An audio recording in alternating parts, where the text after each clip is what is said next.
জামাতি রাজাকার শোন, আমার দেশকে আমি দরকার হলে সব দেশের হাতে তুলে দিব। বিএনপি কে প্রয়োজনে 500 বছর ক্ষমতায় রাখাবো, তবুও আমরা রাজাকার জামাত শিবিরকে আমাদের দেশের ক্ষমতা দেব না, দেব না, দেব না। অনলাইনে আইসা আসলে অনলাইনে ফেস করাটা ভালো না জানি, তারপরেও একটা কথা না বললে না চলে। তো ফেসবুক তো চালাই, এই জন্য আসতে হয় আর কি। তো ফেস করাটা ভালো না আমার জানা মতে।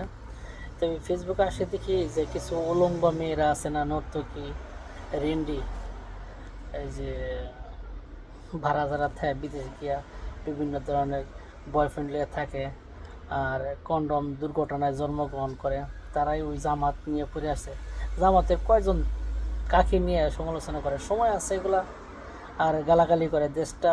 ওই মেয়ে, তুই মেয়ে বলস দেশটা তোর বাপের দেশ, এটা সবার দেশ, যার খুশি সে করবি। আর বিএনপিতে 500 বছর দিব, 150 বছর দিব, এটা তুই বলার কি? ওই মাগি তুই কি?